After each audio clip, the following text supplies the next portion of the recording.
Think about it, just move your body. Listen to the music, sing oh eh, oh. Just move those left feet, go ahead, go crazy.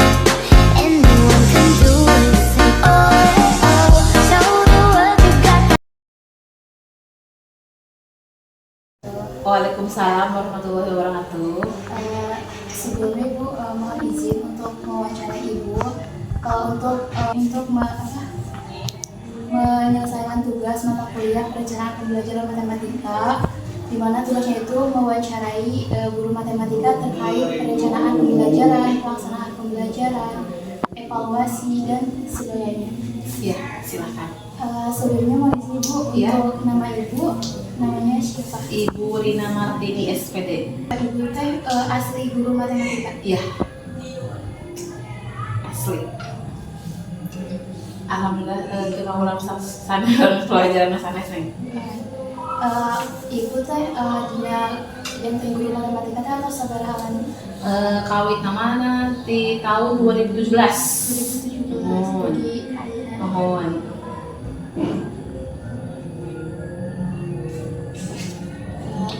Ibu biasanya Ibu sebelum memulai pembelajarannya itu persiapan Ibu itu apa aja? Kalau persiapan sebelum ke kelas, seperti biasa kan harus ada modul. Modul itu kan dibuat sebelum semester baru ya. Nanti merencanakan di semester 1 dan semester 2. Kemudian media ajar, bahan ajar. Biasanya kan kalau anak sekarang itu lebih aktif kalau menggunakan media pembelajaran. Ya seperti menggunakan PowerPoint, video, kemudian quizzes, apalagi ya. Tapi kalau untuk pelajaran matematika kan tetap harus menggunakan model pembelajaran konvensional, tradisional ya, harus jadi model ceramah. Kalau kita langsung memberikan permasalahan pada si anak, jarang, apalagi kan di sini bedain nih. Kalau di kota-kota kan ada GO dan lain sebagainya, jadi mereka itu sebelum mempelajari materi yang akan dipelajari hari ini, mereka sudah belajar dulu di tempat les. Nah, kalau kebetulan kalau di daerah-daerah di sini yang Ibu rasakan, Ibu pernah misalkan di pertemuan sebelumnya silahkan kalian pelajari misalkan materi tentang sistem persamaan linier. Karena sebenarnya kan sekarang untuk media pembelajaran itu banyak di YouTube, kemudian ada lagi lah di ruang guru dan sebagainya. Tapi kan anak sekarang itu untuk motivasi belajarnya itu kurang. Nah jadi tetap Ibu yang harus menjelaskan terlebih dahulu, tapi dengan cara tadi mempersiapkan modelnya mau menggunakan apa. Kan kalau misalkan dikelompokkan setiap hari mereka juga akan bosen. Jadi ada kalau mengerjakan tugas individu dikerjakan oleh masing-masing, kemudian nanti sesekali kita mengkelompokkan peserta didik agar tidak bosan, kemudian menggunakan PowerPoint juga. Tapi ya untuk matematika tadi jadi harus tetap dijelaskan oleh Ibu dulu. Ya. Kan tadi harus menyusun modul ajar gitu ya. Nah, bagaimana cara Ibu menyusun modul ajar atau perangkat pembelajaran? Ya, kalau cara Ibu sekarang kan sudah banyak yang mengikuti pelatihan-pelatihan dulu. Contoh kecil kan tadinya Ibu menggunakan kurikulum 13 dan sekarang kan sudah berganti menjadi kurikulum Merdeka. Ya, dulu kan berarti membuat RPP ya. Kalau sekarang kan membuat modul ajar. Nah, jadi mengikuti pelatihan seperti diklat dan lain sebagainya. Itu diklatnya ada yang langsung pelatihan di MGMP, kemudian mengikuti diklat yang yang melalui jarak jauh daring. Nah itu kemudian disusun dan sekarang kan ada ChatGPT. Ya itu menggunakan itu, meskipun kan kalau ChatGPT itu kurang terstruktur, tapi kan kita bisa mencocokkan yang pas untuk kita gunakan. Itu enaknya kurikulum Merdeka. membuat bahan ajar dan lain sebagainya. Kemudian ada ChatGPT dan ibu juga suka sharing dengan guru-guru matematika yang ada di sekolah lain karena kebetulan kan di sini hanya ibu guru matematikanya. Jadi di MGMP juga sharing modul-modulnya sering banyak di share. Jadi nanti kita menyesuaikan lagi ini yang pas untuk digunakan yang enak yang bagaimana. Alhamdulillah untuk modul ajar kan itu harus dibuat sebelum semester, misalkan nanti ya semester 1 dan semester 2, nah jadi dibuat dulu nih untuk modul. Tapi kalau untuk bahan ajarnya ya nanti menyesuaikan kembali. Berarti modul ajarnya itu dibikin per semester atau setiap pertemuan? Per semester. Per semester. Ya misalkan semester 1 dibuat dulu semuanya. Nah nanti untuk kalau setiap pertemuan itu paling bahan ajar dan LKPD. Harusnya kan di dalam modul itu ada bahan ajar dan LKPD, tapi suka menyesuaikan lagi. Karena kan kalau dilihat ya misalkan bab semester 1 misalkan bab 3 itu ada yang suka keteteran karena kan di sekolah itu banyak jadi suka digunakan misalkan ada acara-acara lain seperti pemilihan OSIS dan lain sebagainya, belum lagi misalkan ada tanggal merah juga misalkan dan lain sebagainya, jadi disesuaikan lagi. Iya. Kan pasti di modul ajar itu ada tujuan pembelajaran. Nah, bagaimana yang menjadi pertimbangan dalam menentukan tujuan pembelajaran? Kalau ibu tujuan pembelajaran itu suka lihat dari alur tujuan pembelajaran, dari CP-nya, CP ATP. Nah dilihat. Kemudian kan ada lagi ya dalam paket dan LKS, jadi disesuaikan saja apa yang peserta didik dibutuhkan. Misalkan kan sekarang tujuan pembelajaran itu banyak. Nah ambil paling mana yang bisa kita ambil, tidak semuanya dicatat. Misalkan dalam satu bab itu tujuan pembelajaran ada beberapa poin. Nah dalam setiap pertemuan paling diambilnya 2 atau 3 tujuan pembelajaran. Kemudian bagaimana cara ibu memilih metode atau model pembelajaran yang akan digunakan? Kalau metode itu kan tadi ya ada ceramah, diskusi dan lain sebagainya. Kalau model pembelajaran paling ibu suka menggunakan model PBL. Ya karena pernah menggunakan discovery learning itu kurang efektif. Jadi si anaknya kurang aktif dalam proses pembelajaran. Kalau menggunakan model problem based learning itu lumayan. Tapi PBL juga kan seharusnya tidak ada metode ceramah ya. Jadi hanya ditampilkan si anak. Misalkan ibu menggunakan model metode PPT, menggunakan PowerPoint, disebutkanlah judulnya, kemudian tujuan pembelajaran, kemudian kita memberikan stimulus, gambar, video dan lain sebagainya agar si anak mampu untuk mengajukan pertanyaan. Nah itu, jadi kalau menggunakan metode ceramah terus-menerus, anak juga akan bosan. Ya kan kalau menggunakan PowerPoint kan ada audio dan visual ya, jadi si anak lebih fokus, mereka tidak jenuh. Nah kalau model PBL itu kan dikelompokkan, jadi nanti setiap kelompok suka diberikan LKPD, kemudian dikerjakan bersama-sama, kemudian nanti tiap kelompok maju ke depan untuk mempresentasikan LKPD atau belajar yang sudah dibuat. Kemudian bagaimana cara ibu menyesuaikan materi dengan karakteristik siswanya itu? Ya kan kalau dilihat karakteristik itu ada yang berdiferensi ya, pembelajaran berdiferensiasi itu sesuai dengan bakat, minat dan lain sebagainya. Nah kalau di sini karena kalau kita misalkan tadi terlalu mengikuti dengan karakter, jadi kalau misalkan menunggu semuanya paham semua, nanti kita akan ketinggalan. Jadi ibu suka kita kan tidak bisa memaksakan semua anak suka pelajaran matematika, apalagi kan matematika biasanya jarang ya suka. Paling dalam kelas ada beberapa anak yang hanya suka terhadap pelajaran tersebut. Jadi untuk melakukan pendekatannya, ibu pernah beberapa kali membuat bahan ajar. Jadi dibuat kategori mahir, sedang dan cukup. Pernah, tapi setelah dilihat-lihat karena kalau misalkan di sini kan akan kelihatannya neng, kalau misalkan dibuat kategori seperti itu, jadi harusnya kan nanti ada tutor sebaya ya, tapi kalau di sini jadi ada sebagian anak karena kan karakternya berbeda. Ada yang suka memandang, wah saya bangga karena saya masuk ke karakter misalkan sudah mahir, tapi teman saya, nah jadi kembali lagi ke pembelajaran seperti biasalah disamikeun we LKPD bahan ajar dan lain sebagainya, karena menurut ibu kalau di sini tuh kurang efektif. Jadi ada sistem seperti yang mahir, ada rasa seperti apa ya, saya lebih mampu dari teman saya gitu, ada sombong lah kalau gitu mah, kalau seperti itu. Kemudian biasanya sumber belajar yang ibu gunakan dalam perencanaan pembelajaran itu apa aja ibu? Sumbernya yang pertama dari buku paket, kemudian yang kedua dari LKS, dan yang ketiga dari YouTube, dan tadi bisa juga kan kalau sekarang ada Gemini AI dan ChatGPT dan sebagainya. Kadang-kadang juga kalau itu bukan sumber belajar sih, media ya, pernah menggunakan apa, Quizizz, kemudian apa lagi lupa, yang Wordwall, tapi Wordwall sekarang berbayar, jadi kan agak sulit ya, kan kalau dulu gratis ya.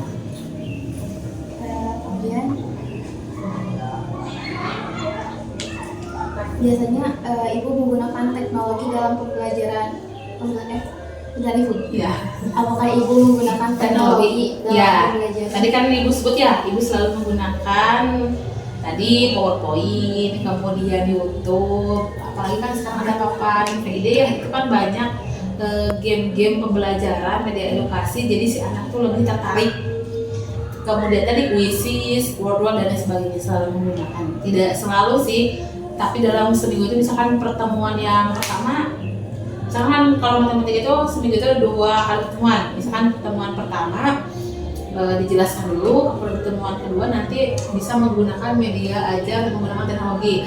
Kalau kenapa tadi hanya 1 kali misalkan, karena di kami juga kebetulan untuk ketersediaan alatnya terbatas. Jadi parabut sareng sanes, misalkan IPA hoyong nganggo di Labcom, di Multi, sami bahasa Inggris, PRI dan sebagainya. Jadi di kita belum ada media alat teknologi yang menunjang untuk kami menggunakan teknologi setiap hari. Ya mudah-mudahan kalau ini biasa kan media teknologi itu cuma ada 2, Infocus 1, kemudian papan PD 1. Jadi masih keterbatasan untuk alatnya.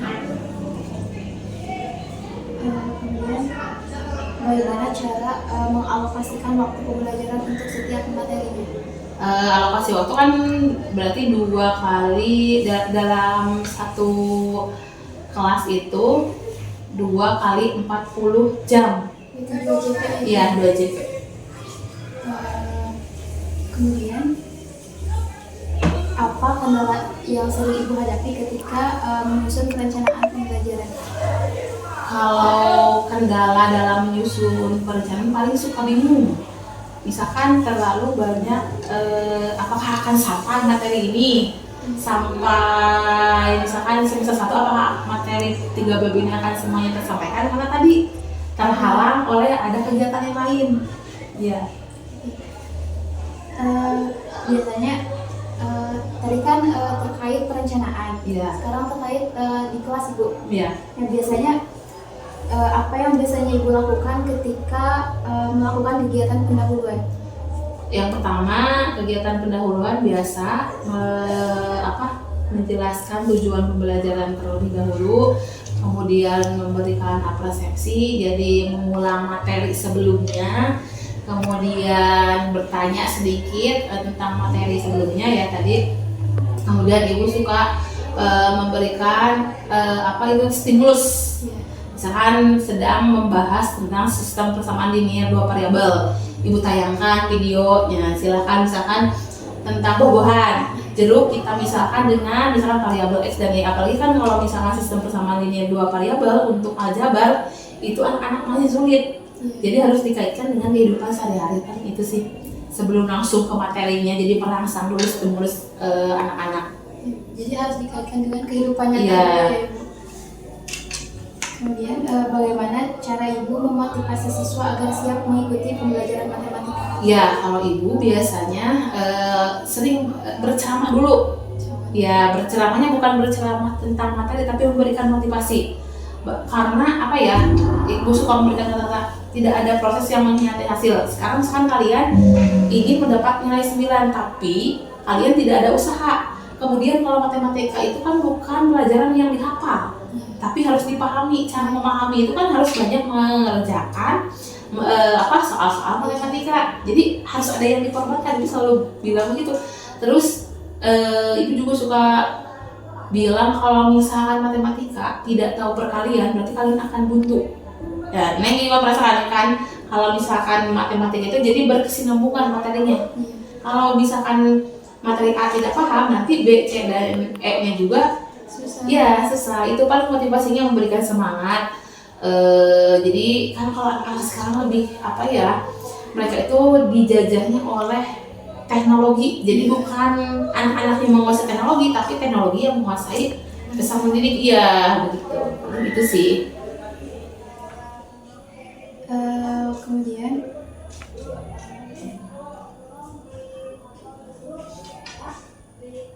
nah, bagaimana cara ibu menjelaskan konsep matematika agar mudah dipahami oleh siswa? Tadi yang pertama kan harus dihubungkan dulu ya dengan kehidupan sehari-hari. Tapi emang matematika itu yang pertama ibu selalu membuat bahan ajar yang mudah dipahami. Tapi kan tidak setiap anak itu fokus, tidak setiap anak itu mempunyai minat terhadap pembelajaran matematika. Nah itu yang sulit sebenarnya.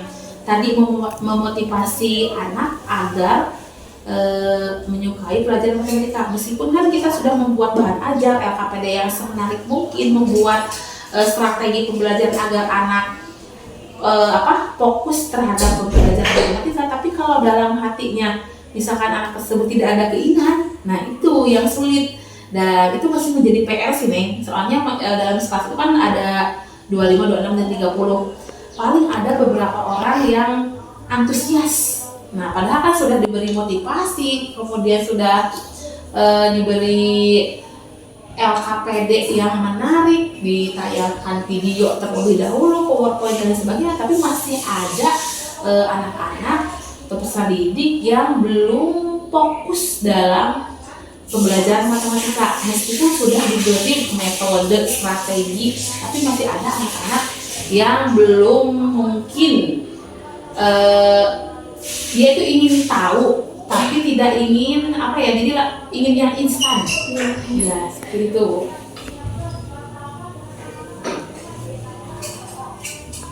Jadi agak lumayan PR-nya itu sih, balik lagi ke motivasi belajar si anak.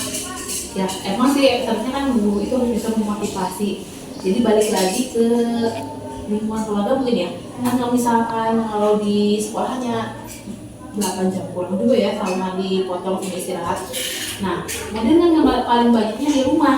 Itu kan kalau di rumah mereka latihan soal, mengerjakan soal, insya Allah bakal biasa, bakal bisa. Karena ada sebagian peserta didik, misalkan ini menjelaskan, diberi soal. Nah itu udah bisa, tapi nanti pas ulangan nilainya itu kecil, berarti kan kelihatan dia itu sebenarnya bisa, tapi jarang latihan di rumah, sehingga pas ulangan dia mendapat nilai yang kurang bagus. Padahal ibu tahu dia itu mampu, tapi kan segala sesuatu ilmu ya kalau misalkan tidak diamalkan, kemudian tidak dipelajari akan lupa kembali.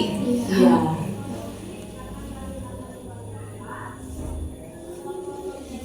Tadi kan ibu pas awal sampaikan bahwa itu sering model pembelajaran itu PBL ya? Iya. Apa ada model lain gitu yang sering ibu lakukan? Jarang sih, paling PBL sama Discovery Learning itu karena menurut ibu, kalau ibu yang ini ya, jadi si anaknya kurang, kan kalau Discovery Learning itu penemuan ya. Nah jadi si anaknya itu kurang kena gitu kalau menggunakan Discovery Learning. Paling selain PBL tadi, pembelajaran konvensional biasa, metode ceramah, selain PBL. Karena yang ibu rasakan kan beda lah kalau misalkan di sekolah kota, kata ibu juga.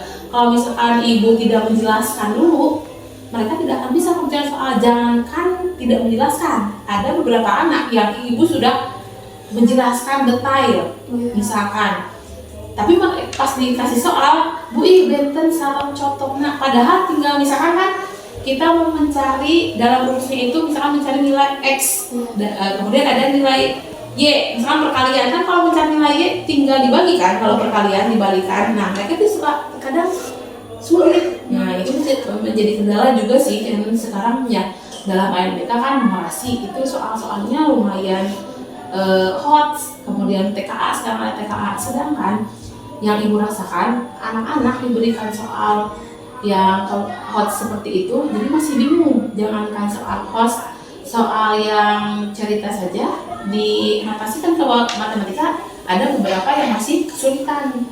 Nah itu kan matematika itu perkalian juga ada yang belum menghafal perkalian dari 1 sampai 10. Nah, itu fenomena yang sangat memprihatinkan gitu. Jangankan kan kalau melihat materinya itu semakin sini semakin lumayan ya. Ya, sedangkan anak-anaknya yang dasarnya saja perkalian masih ada yang belum menguasai. Seperti itu. Jadi biasanya itu belum terpenuhi. Iya, dasarnya. Ya kan harusnya di SMP itu 1 sampai 10 itu udah bisa. Ini kan masih adalah beberapa yang mereka belum menguasai, terus keinginannya untuk bisa itu kurang. Ibu pernah remedi, kan harusnya remedi itu diberi soal yang sama. Karena diberi soal yang sama mereka tidak tuntas, ibu pernah ya udah dibikin gampang, ibu tadi tes perkalian dari 1 sampai 10 tapi diacak. Jadi ya banyak yang belum bisa di SMP. Tapi bukan hanya di sekolah kita, ibu bertanya ke yang lain juga sama. Jadi kembali lagi ke tadi, keinginan mereka untuk belajar itu sulit, apalagi sekarang kan ada game ya, jadi mereka lebih tertarik ke game-game online dan lain sebagainya. Itu sih yang jadi fenomena yang sangat memprihatinkan. Dilihat kan kalau zaman dulu mungkin meskipun banyak yang lulusnya sampai SMP SMA, tapi kan yang dulu itu pinter-pinter ya, karena belum ada teknologi yang secanggih sekali. Sekarang kan teknologi semakin canggih, tapi kemampuan anaknya ya ada beberapa yang mereka karena mungkin sudah tergerus tadi oleh dikuasai teknologi dan game online. Bagaimana cara ibu meningkatkan keaktifan siswa selama pembelajaran? Nah, kalau mau aktifkan siswa selama pembelajaran, selain tadi dibagikan kelompok ya, ibu suka memberikan nilai plus untuk anak-anak yang maju ke depan, kemudian mengerjakan soal nanti diberi nilai plus. Jadi kan itu mereka jadi semangat. Kemudian menggunakan metode pembelajaran, misalkan soalnya kalau di papan PID, jadi dibuat 3 grup soal dengan yang berbeda. Jadi siapa cepat, kemudian apa jigsaw ya itu apa sih nih modelnya pokoknya apa di model naon. Nah pernah ibu jadi di payun teh di damel 3 soal yang berbeda, jadi pagelah-gelah ka payun tapi per kelompok mengerjakan anak. Nah itu kan lumayan membuat peserta jadi aktif ya. Oh iya, selain itu juga suka diselingi dengan itu teh ice breaking ya itu lumayan, apalagi di jam terakhir. Kemudian bagaimana cara ibu mengelola kelas ketika pembelajaran berlangsung?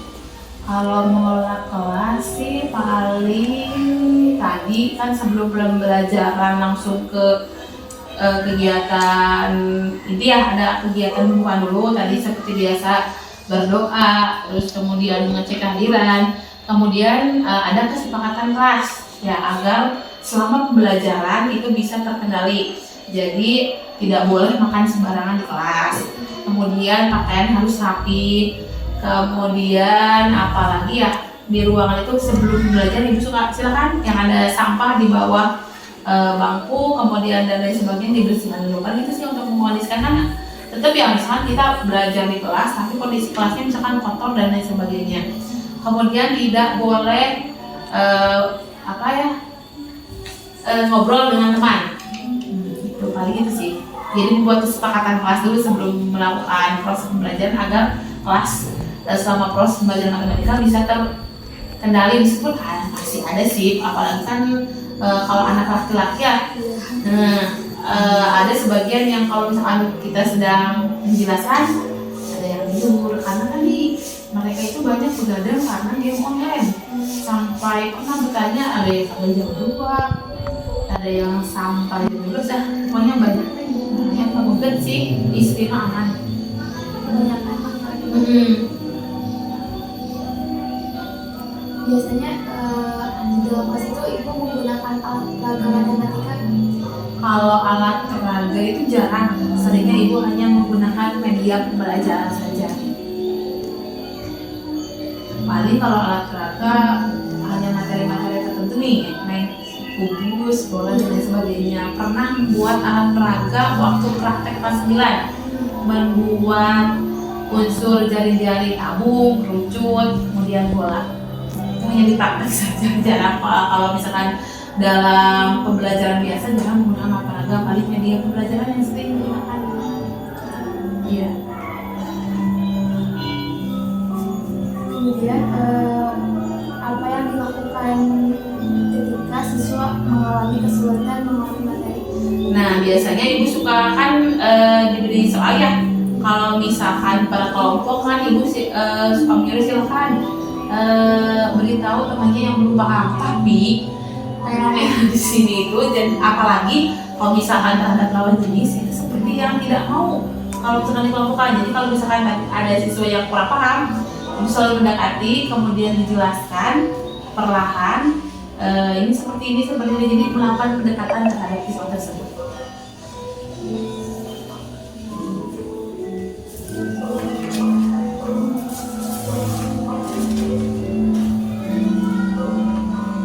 Kemudian ketika pembelajaran itu berlangsung, nah kendala apa yang sering muncul saat pelaksanaan pembelajaran dan bagaimana cara ibu mengatasi? Paling kendala yang saat dilakukan itu sih terkadang ada materi yang begitu ibu sudah menjelaskannya cukup rinci, kemudian menggunakan bahan ajar yang menunjang gitu terhadap materi tersebut, tapi masih ada beberapa peserta didik yang bingung, justru ya tadi kebanyakan laki-laki malah tidak mengerjakan. Ya jadi plus minus di kelompokan itu terkadang ada beberapa anak yang hanya mengandalkan temannya. Ya itu masih sulit juga sih, paling ya didekati, silakan dicatat, kemudian tanyakan kepada teman. Nanti kalau teman kalian tidak bisa langsung bertanya ke ibu. Itu sih kendalanya paling. Ya masih ada beberapa peserta didik yang tidak mengerjakan atau yang harus disuruh terus-terusan disuruh tanpa inisiatif diri sendiri. Padahal kan kalau di kelompok itu kan diskusi. Nah kemudian dalam kelompok itu hanya beberapa yang mengerjakannya. Itu sih paling kendalanya. Kemudian di kegiatan selanjutnya ibu, biasanya di kegiatan penutup itu ibu melakukan apa saja? Refleksi sih. Ya refleksinya contoh misalkan bertanya bagaimana materi hari ini, apa kalian senang atau tidak. Kemudian bertanya lagi, ada yang mau ditanyakan. Kemudian ibu suka selalu di awal di akhir pembelajaran menyampaikan materi yang akan dipelajari di pertemuan selanjutnya. Dan tadi terakhir paling speaking sih kalau misalkan ada waktunya, masih ada waktu ya. Kemudian bagaimana cara ibu membantu siswa menyimpulkan materi yang sudah dipelajari tadi? Jadi suka bertanya dulu, silahkan ada yang mau menyimpulkan misalkan, atau ada yang mau bertanya. Ya emang kalau menyimpulkan itu ada beberapa siswa yang masih malu-malu, jarang, kebanyakan jangankan itu aneh mau bertanya. Misalkan ada yang ingin tanyakan, tidak, jadi kebanyakan peserta didik itu kalau misalkan sudah di penutup seperti ingin segera mengakhiri, padahal tinggal kecuali tadi semangat paling di speaking ya.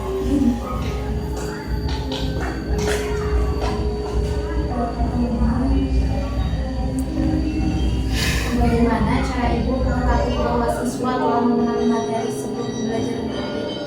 Tadi cara mengetahui jadi dilihat dari yang mengerjakan soal. Kemudian kan pada proses pembelajaran itu kan ibu selalu melihat berkeliling ya.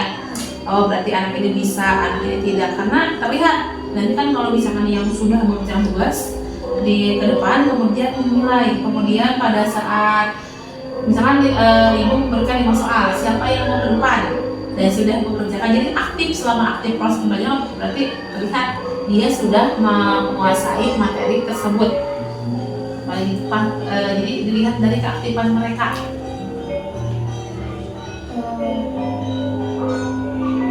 Kalau misalkan ada yang belum paham berarti gimana ya? Nah itu kan kalau misalkan ada yang belum paham, kan suka dijelaskan lagi ya. Nanti kan yang ke depan itu menjelaskan soal yang sudah dikerjakan. Nah suka terlihat. Sekarang kalau misalkan menunggu ingin paham semuanya soal 30 siswa, ya tadi akan keterangan materi selanjutnya. Jadi ya gimana bingung dengan rasa ya udah yang penting dari 30 siswa misalkan ada 10 orang yang sudah paham, nanti yang 20 orangnya ibu silahkan kalian pelajari lagi materi ini karena di YouTube juga banyak. Malahan pernah ibu berikan linknya, silahkan materi ini balik lagi ke siswanya, ke peserta didiknya. Jadi emang mereka tidak bisa itu yang pertama kan tidak fokus di kelas. Jangan di kelas tidak fokus kan pasti mengerjakan PR juga tidak mau karena alasannya tidak bisa. Padahal ibu suka bilang gini, kalau misalkan kalian tidak bisa kemudian dari YouTube tidak paham, silakan bertanya kepada teman kalian. Karena untuk tugas itu ibu tidak selalu jangan memberitahu teman, enggak, tapi silakan kecuali di ulangan kan boleh, jangan sampai kan kalau di kelas itu boleh bersaing tapi secara sehat. Tapi ya kembali lagi tadi ke anaknya, jadi minat belajar dalam matematikanya itu kurang.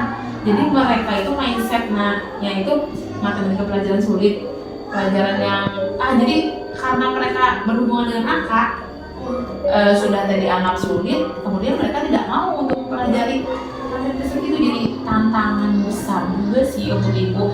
Jangankan kalau harapan kan semuanya harus bisa ya, tapi kan kalau kita terus memaksakan ingin bisa semua, tapi dalam diri si anaknya masih ada ya tadi kurang motivasi, mungkin yang malas dan lain sebagainya, jadi kan dia tidak bisa, nanti akan berdampak pada hasilnya sudah paham. Harus ya sih kalau kan tadi kan kita membuat modul pembelajaran itu untuk agar materinya sampai berapa kali pertemuan. Nah kalau kita misalkan materi tentang misalkan aljabar, ya misalkan penjumlahan aljabar ada masih yang belum bisa, nanti kan penjumlahan, pengurangan, perkalian, pembagian, multiplikasi campuran tidak akan diselesaikan. Jadi itu sih dengan terpaksa ya ibu melanjutkan materi yang selanjutnya, ya meskipun ya nantinya jadi si anak yang belum paham akan merasa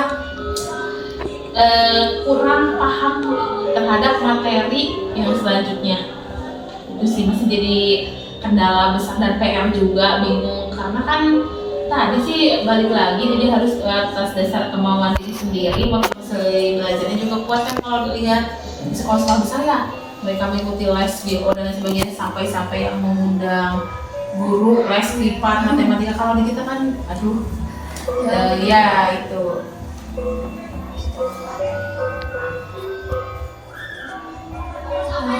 iya.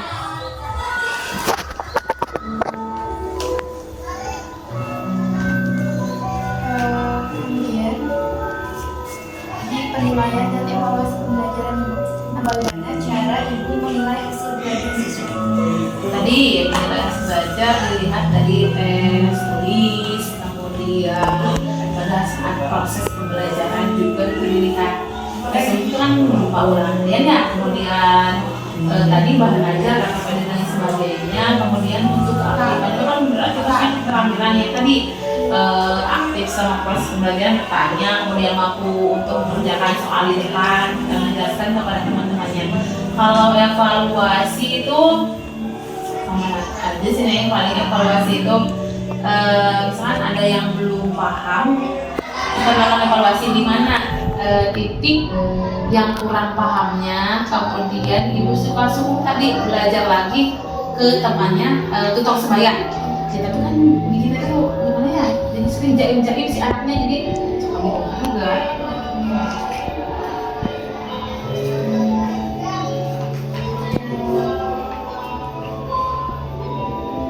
Bagaimana cara menyusun instrumen penilaian yang sesuai dengan tujuan pembelajaran?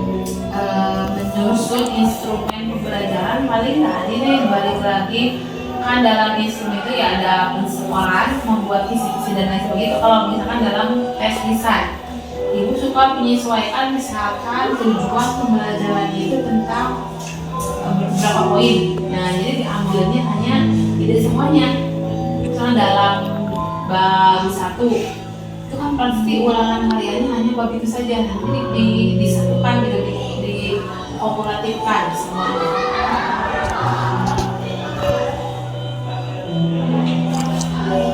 Apa yang dilakukan sehingga hasil dari siswa itu belum mencapai target? Ya mencapai kakak TP ya kalau sekarang paling diberi tugas tambahan ya, diberi tugas tambahan seperti membuat produknya itu seperti contoh ibu pernah menyuruh anak-anak yang kurang kan kalau mengerjakan soal lagi nih tadi kembali lagi kalau yang pintar tuh pasti semangat, kalau yang kurang pasti ikut lah enggak ya soalnya diberi contoh soal yang sama beda angkanya saja mereka kan akan kebingungan, akan kesulitan ya. Meskipun kita misalkan melakukan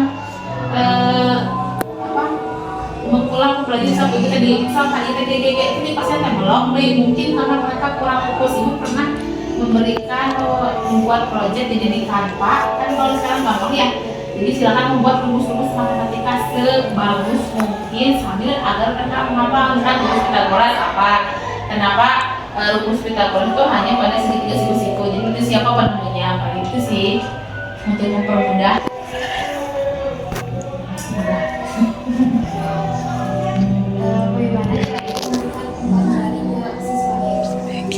Memberikan umpan balik paling tadi nih setelah mereka mengerjakan soal terus bertanya apa yang kalian belum paham, kemudian suka bertanya lagi apakah ada materi yang belum dipahami dan lain sebagainya. Itu sih paling penting.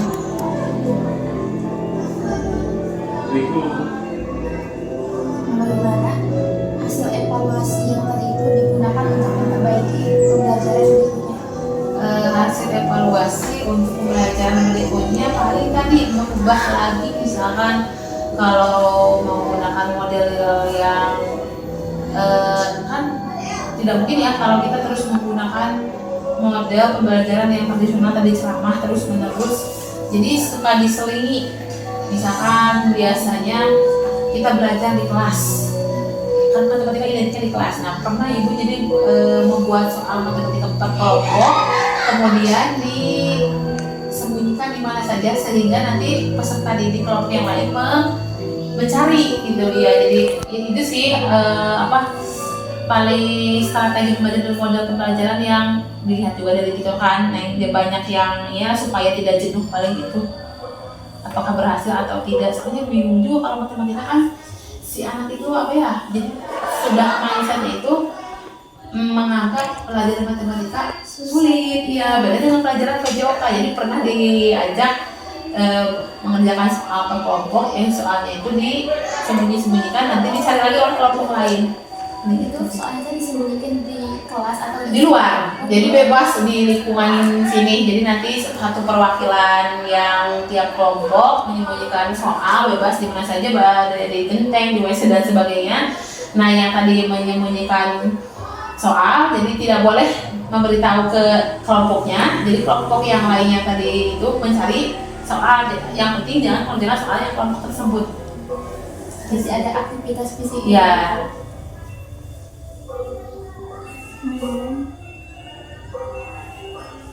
Menurut Ibu, seberapa penting perencanaan pembelajaran dalam keberhasilan proses belajar mengajar?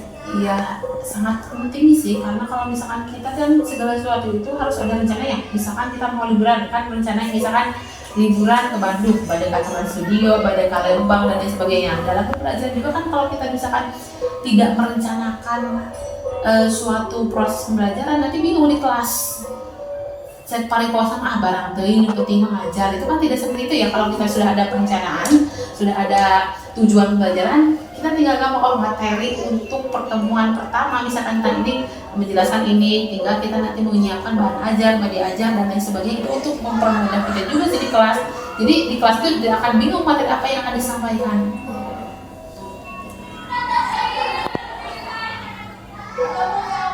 Kemudian bagaimana ibu melakukan refleksi ke diri sendiri setelah selesai pembelajaran?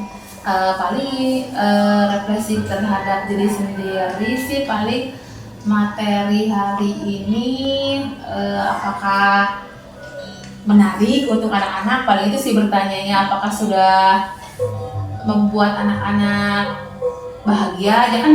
Kalau misalkan matematika identiknya Korea pelajaran matematika, nah itu refleksi terhadap diri sendiri paling itu sih menarik tidak ya, paham tidak ya anak-anak terhadap materi yang ibu sampaikan, paling itu sih kalau terhadap diri sendiri.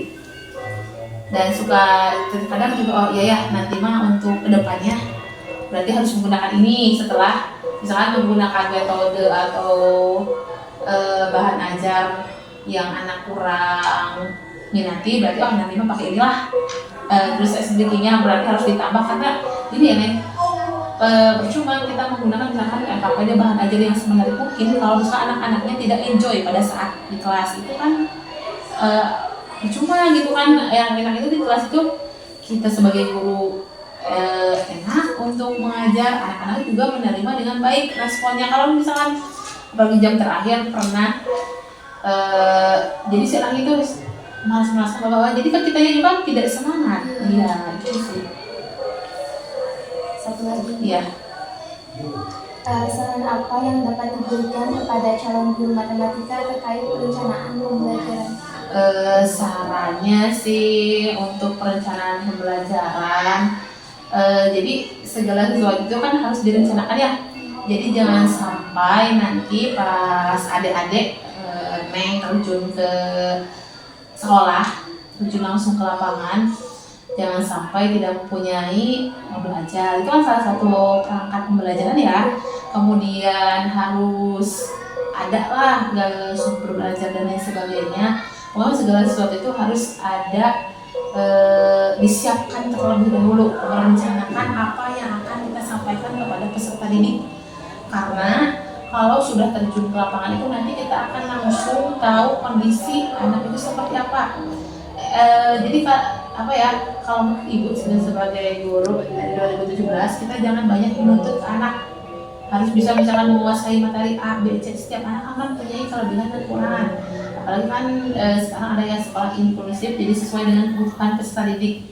Kita tidak bisa misalkan anak tersebut misalkan lebih dominan di pembelajaran kan ada kinestetik, audio, visual, nah itu kan ya nanti ya meskipun agak lumayan ribet tapi sekali kita harus bisa mencoba. Itu kan berarti menggunakan perencanaan juga ya. Terus ada kan asesmen diagnostik dan kognitif dan lain sebagainya. Itu sih untuk lebih pahamnya nanti agar tahu peserta didik itu kebutuhannya ada di mana, harus diperhatikan dulu asesmen tadi diagnostik dan kognitif itu kalau dulu.